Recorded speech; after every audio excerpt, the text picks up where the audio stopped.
Assalamualaikum warahmatullahi wabarakatuh. Halo semuanya teman-teman, selamat malam. Selamat datang kembali di channel Ilo Bercerita dan masih bersama saya Ilo. Dimanapun teman-teman berada, semoga teman-teman selalu dalam keadaan sehat, bahagia, dan dimurahkan rezekinya. Amin, amin, ya rabbal alamin.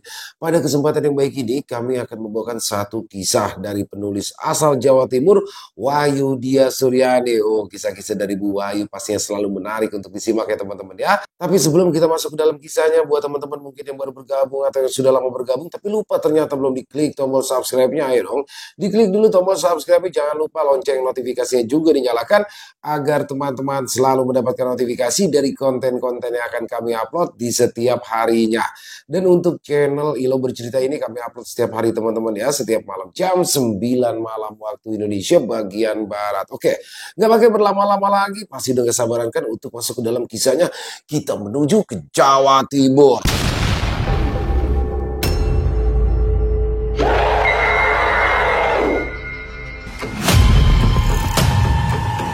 Misteri keluarga Pak Broto.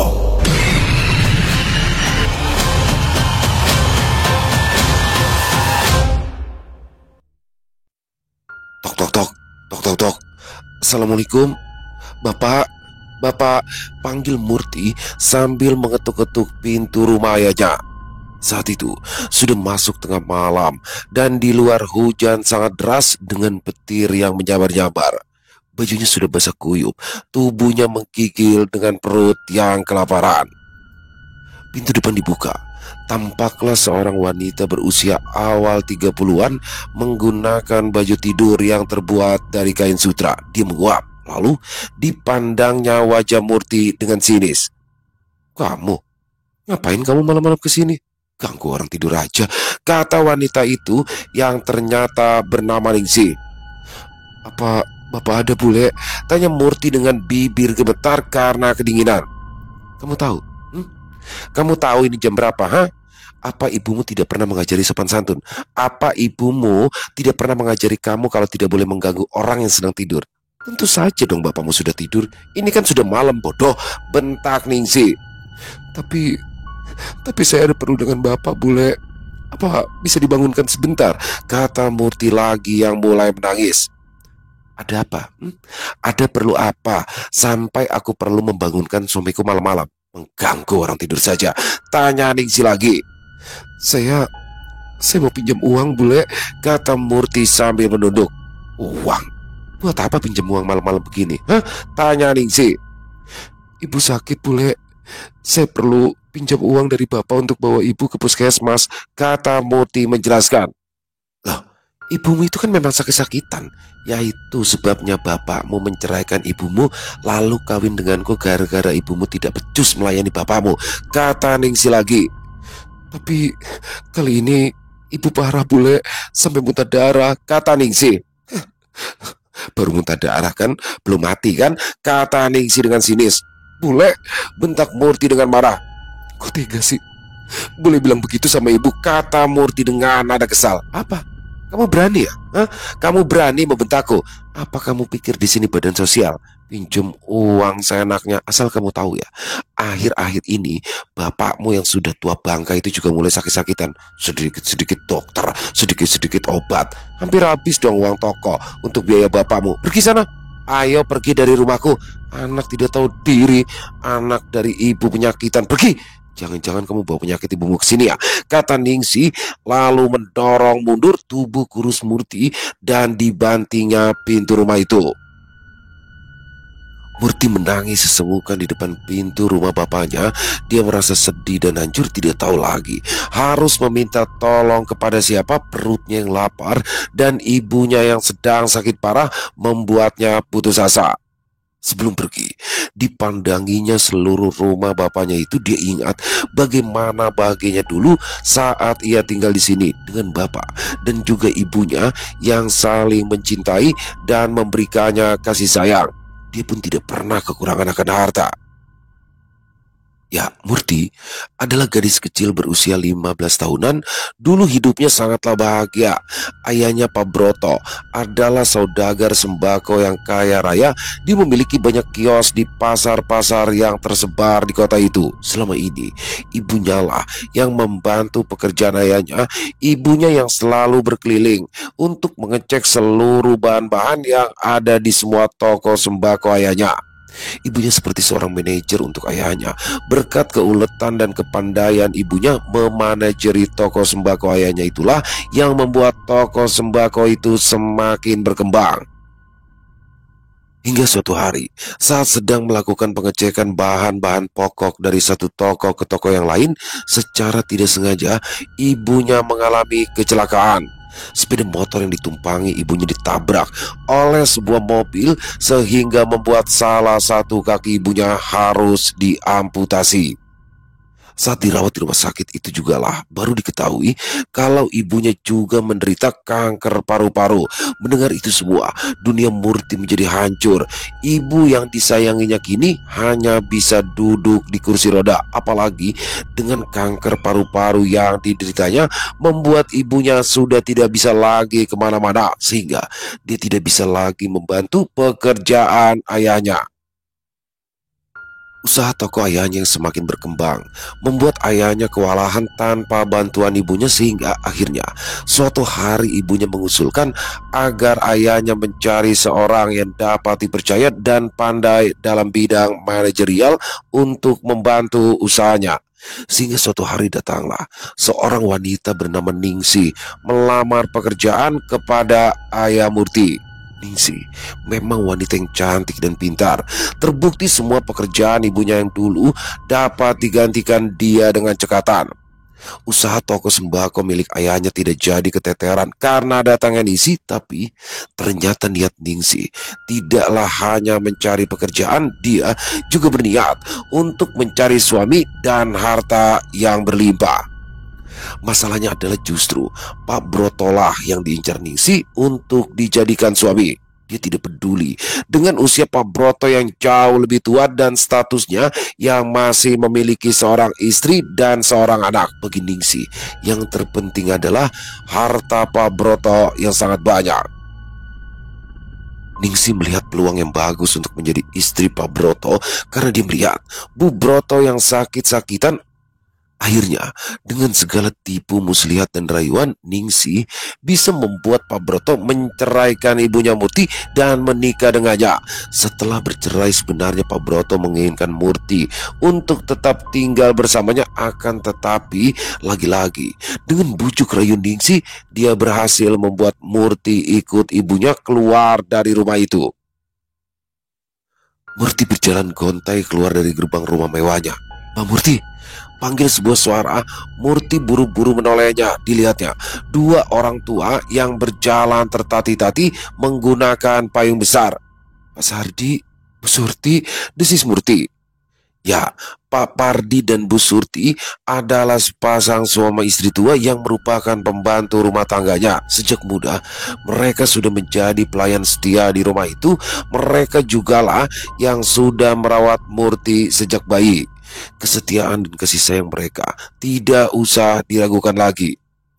"Mbak, saya dan Bu Surti sudah mendengar semua obrolan Mbak Murti dengan Bu Ningsi tadi. Ini ada uang. Ambillah untuk biaya berobat ibu Mbak," kata Pak Pardi sambil menyelipkan beberapa lembar uang ke tangan Murti.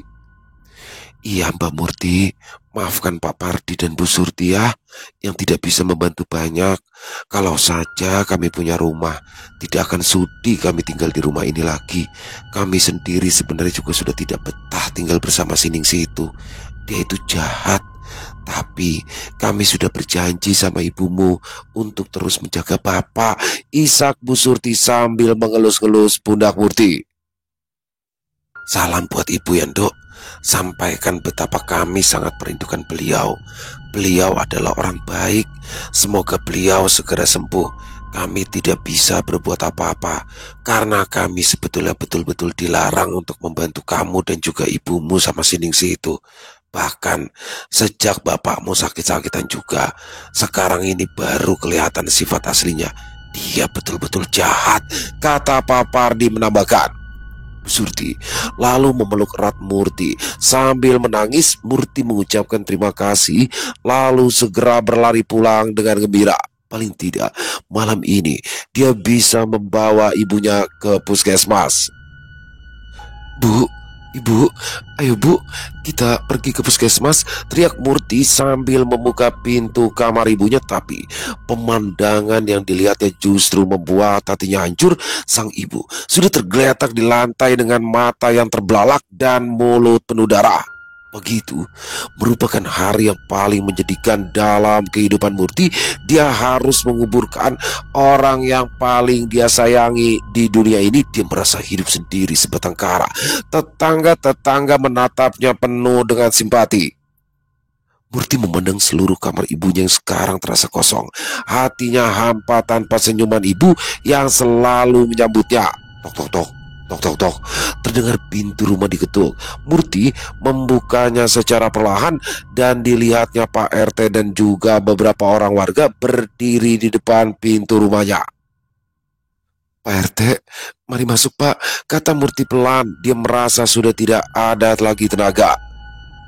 Murti, maksud Bapak dan warga datang ke sini adalah untuk membicarakan tentang kelanjutan kehidupanmu, Dok.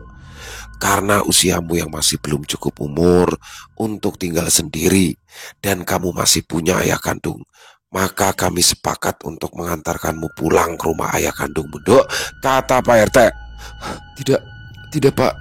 Saya bisa hidup sendiri. Sejak masih ada ibu, saya bisa melakukan semua sendiri. Saya bisa memasak, mencuci, dan juga menyapu sendiri, bantah Murti ngeri membayangkan hidup satu rumah dengan Ningsih. Iya Dok, tapi kamu harus tetap bersekolah. Siapa yang akan membiayai hidupmu nantinya? Undang-undang mengatur itu semua. Karena kamu masih memiliki ayah kandung, kalau ada apa-apa nanti warga sekitar yang disalahkan, rayu Pak RT lagi. Murti terus menolak, akan tetapi dengan bujuk rayu warga dan diiming-imingi akan disekolahkan dan dicukupi semua kebutuhannya oleh ayahnya dan nanti akan diantar oleh Pak RT, akhirnya Murti pun bersedia untuk pindah kembali ke rumah ayahnya. Pada awalnya, ibu tirinya menolak keras kehadiran Murti untuk tinggal di rumahnya lagi, tetapi karena ancaman warga, maka dengan terpaksa Ningsih pun mau menerima kehadiran anak tirinya tersebut. Apalagi Pak Broto yang sebenarnya juga sangat menyayangi Murti memohon agar Murti diterima kembali di rumah itu. Maka sejak saat itu Murti resmi masuk kembali ke dalam rumahnya. Tetapi bayangan akan kebahagiaan tinggal kembali di rumah itu menjadi sirna.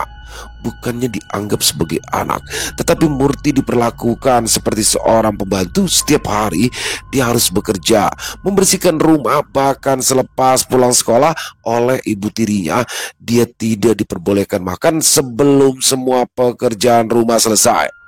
Sebenarnya Pak Broto sudah sering membela Ningsih, akan tetapi dengan keadaannya sekarang yang semakin lemah karena sakit, dia tidak mampu berbuat apa-apa ketika melihat Murti yang kadang-kadang dimarahi atau dipukuli oleh Ningsih. Untunglah ada Pak Pardi dan juga Bu Surti yang baik hati, yang selalu menolong dan memberikannya semangat untuk tetap bertahan. Sial, sejak tua bangka itu sakit-sakitan omset toko semakin berkurang, keluh Ningsih kepada Anwar, laki-laki yang sekarang menjadi tangan kanan dan sopirnya. Laki-laki yang berusia sekitar 25 tahunan itu sebenarnya adalah kekasih gelap dari Ningsih. Anwar dulunya hanyalah seorang pengangguran di pasar tempat toko Ningsih berada. Pekerjaannya hanya mabuk-mabukan dan berjudi, akan tetapi dia selalu berhasil menarik simpati Ningsih dengan ketampanan dan mulut manisnya. Anwar tahu betul Ningsih mau menikah dengan Pak Broto hanya karena hartanya. Jadi dia berpikir, toh dia dan Ningsih sebenarnya tidaklah jauh berbeda karena hanya uang dan uang yang ada di dalam kepalanya. Tenang aja sayang, bukannya toko suamimu masih banyak, kata Anwar sambil menghisap rokoknya. Sama saja, bahkan aku terpaksa menutup beberapa toko karena tidak ada omsetnya sama sekali. Aku sampai tidak bisa membayar sewa toko. Akhirnya aku tutup saja. Ketambahan lagi. Si tua bangka itu sebentar-sebentar ke dokter, sebentar-sebentar obat. Bisa miskin lagi hidupku kalau begini caranya. Keluh Ningsih. Lalu apa rencanamu sekarang sayang? Apakah kamu mau minta cerai dari suamimu? Tanya Anwar. Cerai? Kamu sudah gila apa? Aku itu rela loh bertahan bertahun-tahun dengan lelaki jompo itu ya karena rumah, tanah dan mobilnya itu masih atas nama dia. Dia itu pintar. Setiap kali aku suruh mengganti nama kepemilikan rumah dan tanahnya, selalu saja ada alasan. Yang katanya ada hak murti lah, yang katanya dia belum mati lah. Dasar tua bangka, kata Ningsih dengan gerak. Sayang, gunakan dong pesona rayuan dan kecerdikanmu untuk membuat dia mau menandatangani surat wasiat semua hartanya untuk dipindah tangankan atas nama kamu. Apa mungkin jangan-jangan pesona kecantikanmu sudah mulai memudar? Godaan Wak. Maaf ya, seorang Ningsih mungkin kecantikannya tidak seperti dulu lagi. Tapi soal kelicikan, jangan kau tanya. Apa kau pikir aku tidak menggelapkan uang toko suamiku? Asal kau tahu, selama ini aku sedikit demi sedikit sudah mengambil uang suamiku untuk kubangunkan sebuah rumah mewah dan juga beli mobil di desaku. Aku harus melakukannya karena aku takut suatu saat kalau dia mampus dan aku harus membagi harta dengan anak sialan itu. Ya makanya, mumpung harta waris belum dibagi, sudah kuambil dulu sebanyak-banyaknya. Tua bangka itu tidak tahu karena dia terlalu percaya padaku. Kata Ningsih. Anwar hanya manggut-manggut. Dia tidak mau berpikir terlalu ruwet untuk mencari uang di otaknya. Dia hanya berpikir bagaimana caranya dia bisa mendapatkan uang dengan mudah tanpa perlu bekerja. Pusing kalau begini. Pembangunan rumahku di desa belum 100%, sedangkan toko yang masih ada pendapatannya sudah tinggal sedikit. Pengen rasanya aku pakai pesugihan biar uangku jadi banyak lagi seperti dulu. Kata Ningsih. Pesugihan? Sayang, jangan aneh-aneh dong, kata Anwar. Ya biarin aja dong, aku tidak peduli. Aku pengen cari pesugihan agar kekayaanku berlipat ganda. Aku tidak mau miskin lagi. Sudah capek aku 30 tahun lebih hidup jadi orang miskin. Kalau perlu tumbal gampang aja. Aku bisa menumbalkan suamiku yang sudah tidak berguna itu. Oh iya, sama anak sialan itu, anak tiriku. Dia bisa aku tumbalkan untuk pesugihanku. Kata Ningsih sambil tertawa. Anwar hanya menggeleng-gelengkan kepalanya karena ngeri. Karena pada dasarnya Anwar adalah seorang yang penakut.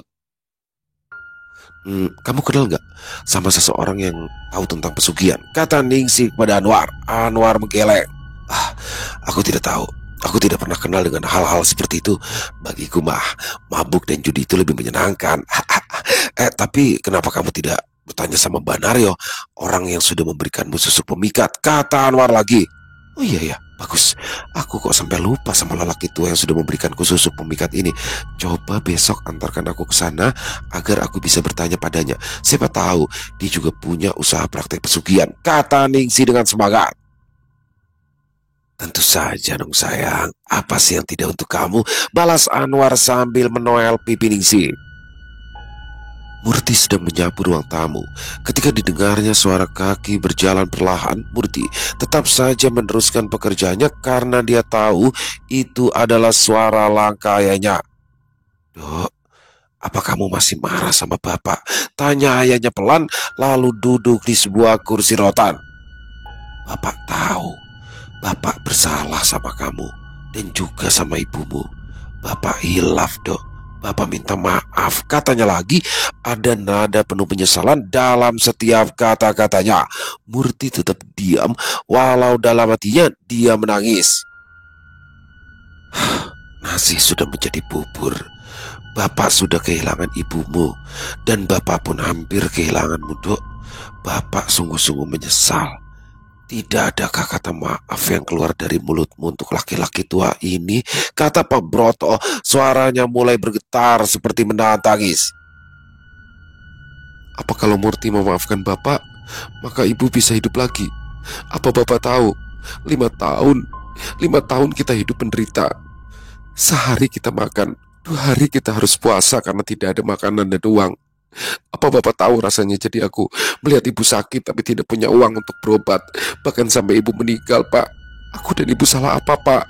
Sampai kita berdua menderita seperti ini. Murti mulai menangis. Pak Broto tak mampu berkata apa-apa. Dia hanya diam, menyesali semua perbuatannya. Dia sendiri tidak tahu kenapa dia selalu saja menuruti semua ucapan Ningsih. Pak Broto sekarang hanya mampu meratapi nasib. Dia mulai sadar kalau Ningsih tidaklah sebaik yang dia kira. Jadi Mbah, maksud kedatangan saya kemari itu untuk bertanya, apakah selain memasang susuk, Mbak Naryo juga membuka praktek pesugihan atau paling tidak tahu siapa orang yang bisa membuat saya kaya raya, Mbak? Tanya Ningsih di hadapan laki-laki tua yang dulu pernah ia datangi untuk memasang susuk pemikat. Laki-laki tua itu hanya terkekeh. Kenapa? Apa susuk pemikat yang aku pasangkan di wajahmu itu sudah mulai berkurang khasiatnya? Sehingga suamimu sudah tidak tunduk lagi dengan semua ucapanmu? Tanya laki-laki tua itu.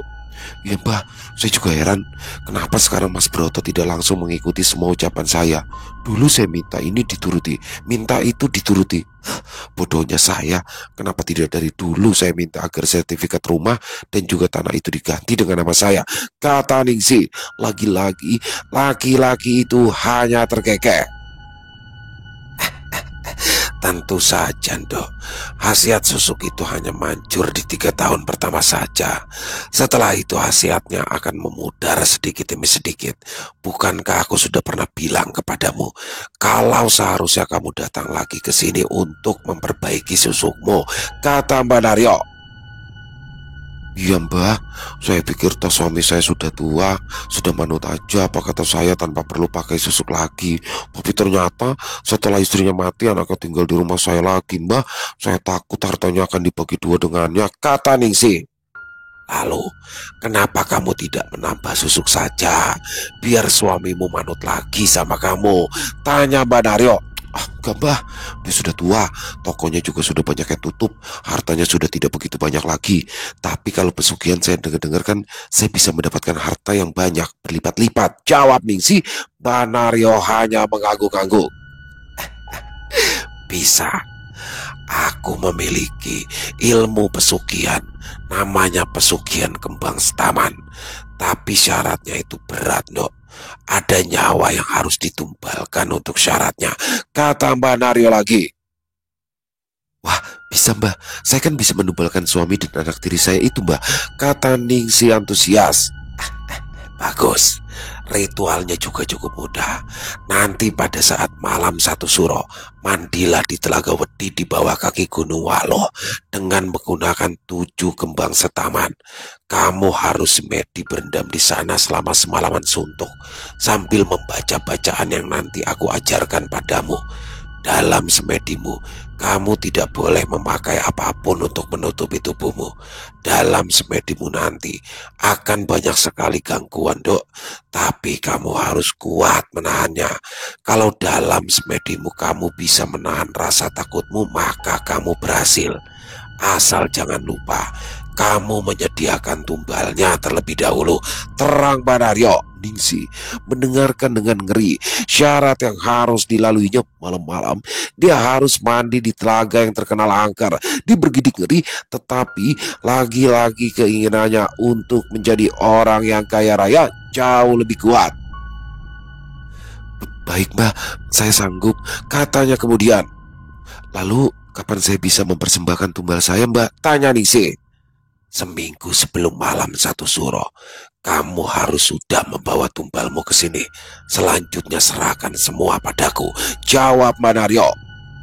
Seminggu sebelum malam 1 suro, Ningsih berunding dengan Anwar bagaimana caranya agar bisa membawa Pak Broto ke tempat Mbak Naryo. Nanti saat makan malam, aku akan membuatkan minuman spesial untuk suamiku. Dalam waktu 2 jam aku jamin dia akan tidur seperti pingsan, bahkan tidak akan bangun walaupun ada bom sekalipun, kata Ningsih. Tepat pukul 12 malam, saat semua orang sudah tidur, kamu segera masuk dan kita gotong tubuhnya lalu kita masukkan ke dalam mobil, katanya lagi. Apa aku akan mendapatkan bayaran untuk pekerjaan ekstra ini? Tanya Anwar. Gampang, kalau aku kaya, apapun yang kamu minta pasti akan aku turuti. Bukannya kamu juga sudah janji setelah tua bangka itu meninggal kita akan menikah, dan harta yang aku dapat dari pesugihan itu kan nantinya juga akan menjadi milikmu, jawab Ningsih. Anwar hanya mengangguk-angguk. Benar saja, saat makan malam, Ningsih mulai menjalankan aksinya. Dia membuat minuman yang membuat Pak Broto menjadi tidak sadarkan diri. Dan setelah semua orang tidur, Anwar dan Ningsih lalu memasukkan tubuh Pak Broto ke dalam mobil dan Anwar langsung membawanya ke rumah Banaryo. Pagi-pagi, saat sarapan, Murti tidak melihat ayahnya di meja makan. "Bapak, kemana bule?" tanyanya kepada Ningsih. "Pergi," jawab Ningsih acuh-acuh. Pergi kemana bule?" tanya Murti lagi. "Jangan banyak tanya, selesaikan saja makanmu dan segera berangkat sekolah," katanya lagi.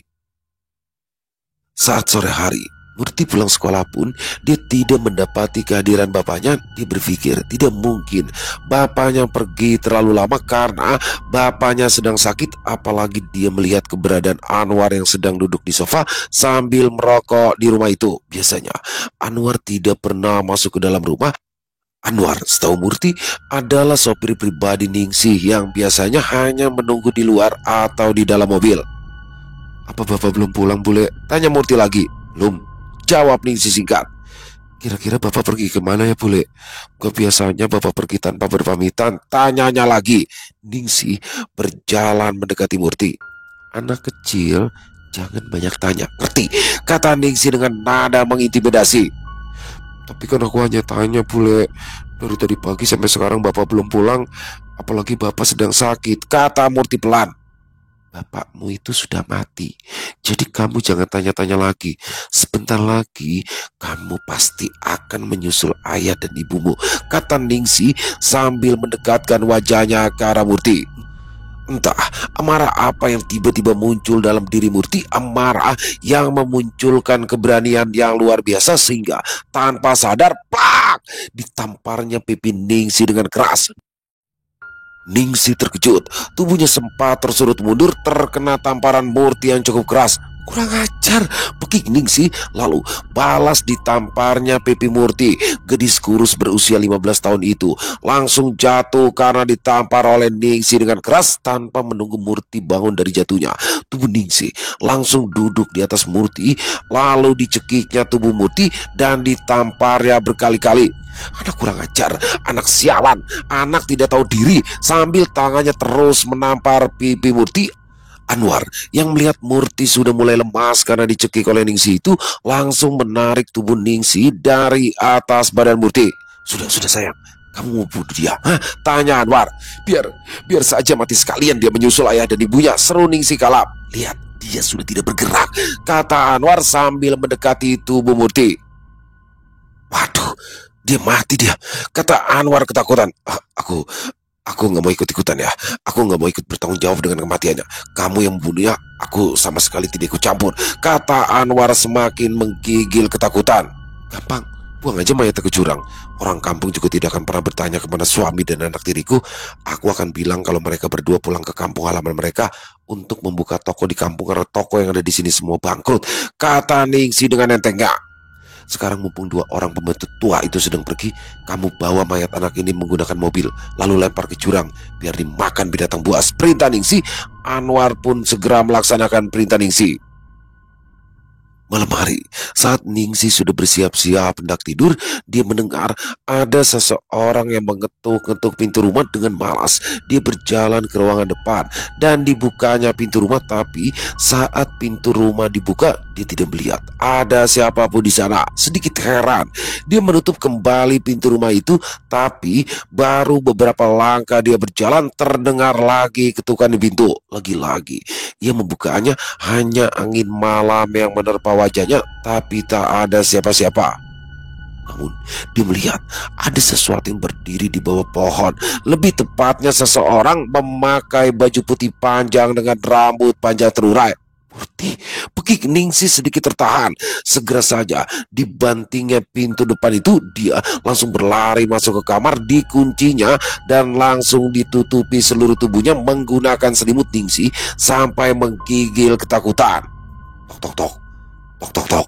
Terdengar lagi bunyi ketukan pelan. Kali ini berasal dari jendela ditambah dengan suara bule, bule, bule. Ningsih panggil sebuah suara yang diyakini Ningsih itu adalah suara Murti. Pergi, pergi kamu setan, kamu sudah mati, teriak Ningsih dari balik selimut. Semalam penuh hantu Murti meneror Ningsih sampai Ningsih tidak tidur. Barulah setelah terdengar azan subuh gangguan itu mulai menghilang. Menjelang siang hari, Ningsih baru keluar dari dalam kamarnya dengan wajah lesu dan pucat. Dia duduk di meja makan, dilihatnya Bu Parti tampak sibuk menyiapkan makan siang. Makanannya sudah siap Nyonya, katanya tanpa melihat ke arah Ningsih, karena bagaimanapun Bu Parti sebenarnya sangat membenci juraganya yang sekarang, apalagi setelah dia diberitahu oleh Ningsih kalau Pak Broto dan Murti sudah pergi ke kampung, maka semakin tidak adalah keinginan dirinya untuk menetap di rumah itu. Ningsih baru akan mulai menyedokkan nasi ke mulutnya ketika matanya secara tidak sengaja melihat Murti yang sedang berjalan masuk dari pintu belakang. Bajunya lusuh, bibirnya pecah dan banyak mengeluarkan darah akibat ditampar berkali-kali oleh Ningsih sebelum meninggal. Hantu, hantu, tolong! Ningsih berteriak-teriak seperti orang kesetanan. Bu Surti datang tergopoh-gopoh dari arah dapur. Ada apa Nyonya? Ada apa? Katanya ikutan panik. Ada hantu, katanya sambil menunjuk-nunjuk ke arah Murti yang sedang berdiri di sebelah pintu dapur. Bu Surti menoleh. Tidak ada apa-apa di sana Nyonya, katanya bingung. Ayo mari Nyonya, saya antar ke kamar. Mungkin Nyonya kecapean, katanya lagi. Di sore harinya, Anwar datang ke rumah Ningsih. Ningsih menceritakan semua kengerian yang dialaminya kepada Anwar. Anwar yang memang dasarnya penakut ikut-ikutan ngeri mendengar cerita Ningsih. Waduh, jangan-jangan arwah Murti tidak terima sayang, dan dia hendak menuntut balas padamu, katanya sambil matanya melirik ke kiri dan ke kanan. Loh, kok cuma aku? Bukannya kamu juga ikut andil? Kamu kan yang buang dia ke jurang, kata Ningsih tidak terima disalahkan. Iya, tapi semua itu kan atas perintahmu. Aku takut sayang. Aku takut kalau diteror hantu Murti, kata Anwar lagi. Enak saja kalau ngomong. Lalu setelah ada kejadian seperti ini, kamu mau membiarkan aku diteror sendirian? Pokoknya nanti malam kamu harus tidur di sini. Kamu harus temenin aku, perintah Ningsih. Enggak dong, aku enggak mau mati konyol ditakuti arwah gentayangan, kata Anwar. Kalau kamu tidak mau, maka aku akan bilang kepada semua orang bahwa selama ini kamu juga ikut andil dalam tragedi menghilangkan suamiku dan Murti. Belum lagi, aku juga akan bilang bahwa kamu juga sudah ikut menikmati harta suamiku, ancam Ningsih. Anwar semakin ketakutan, dia mulai berpikir sejenak. Oke, baik, aku akan menemanimu.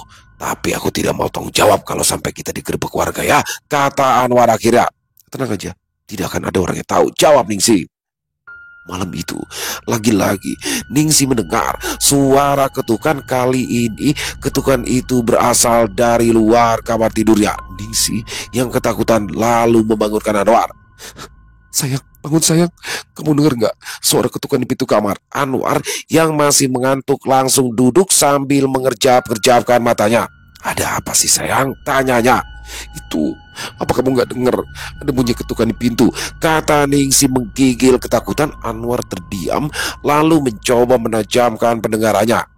Tidak, aku tidak mendengar apa-apa. Mungkin kamu mimpi sayang. Sudah, ayo tidur lagi, katanya lagi. Ningsih kembali merebahkan badannya di sebelah Anwar. Tapi belum lama ia memejamkan mata, lagi-lagi ketukan di pintu itu terdengar semakin kencang. Tok tok tok, tok tok tok. Ningsih kembali duduk.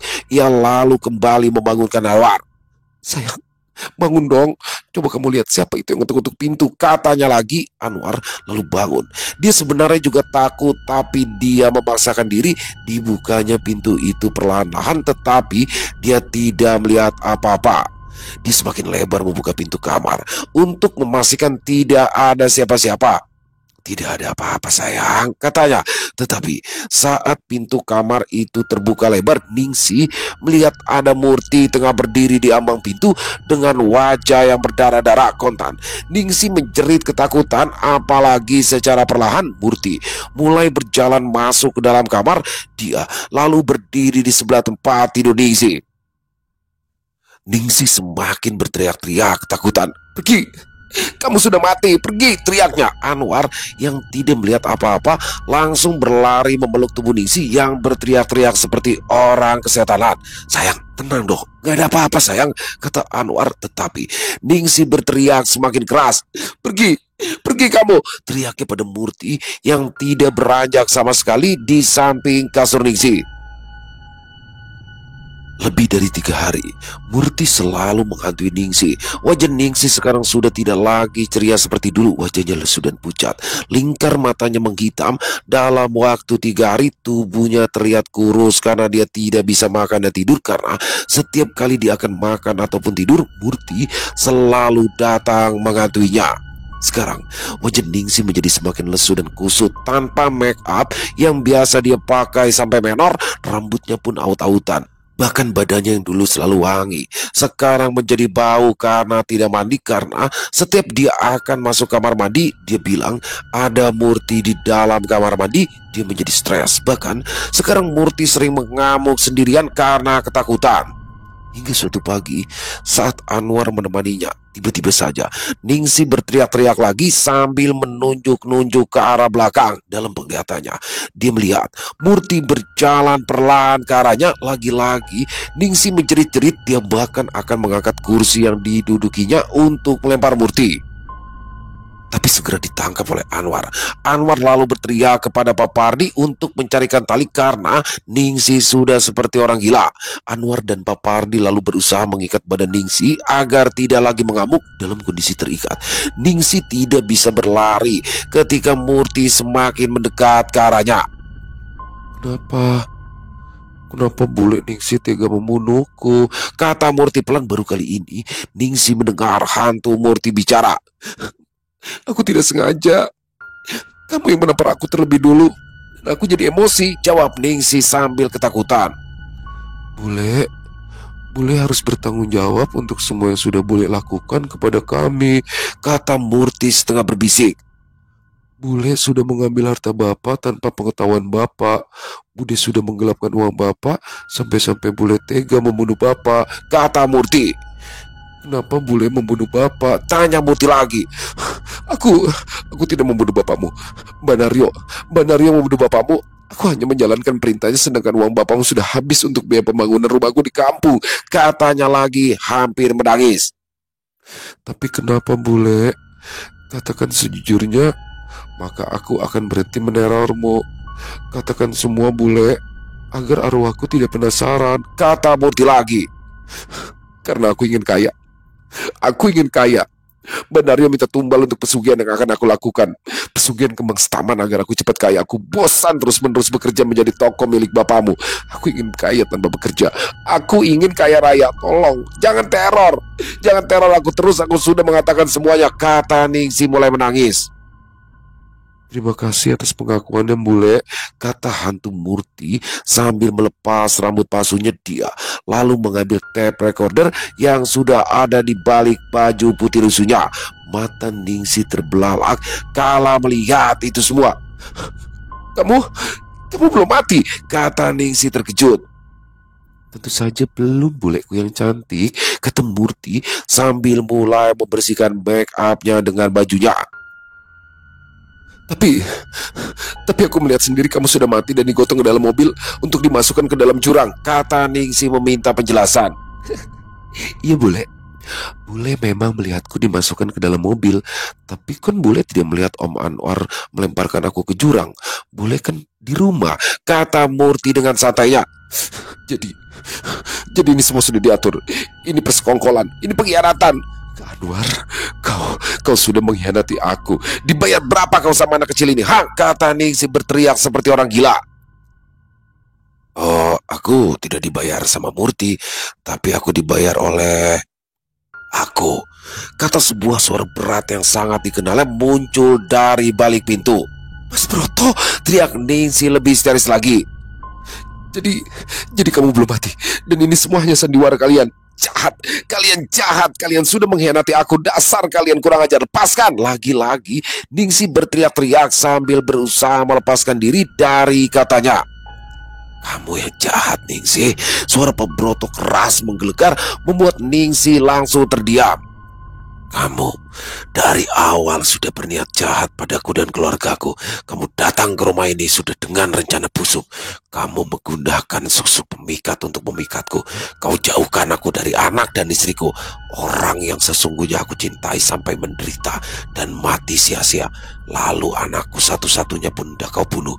Bahkan aku, suami yang sudah memberikanmu harta dan kemewahan, hendak kau jadikan tumbal pesugihanmu. Di mana otak warasmu? Kata Pak Broto. Maafkan aku sayang ya, bau uang itu sungguh lebih nikmat daripada bau badanmu. Kata Anwar tiba-tiba.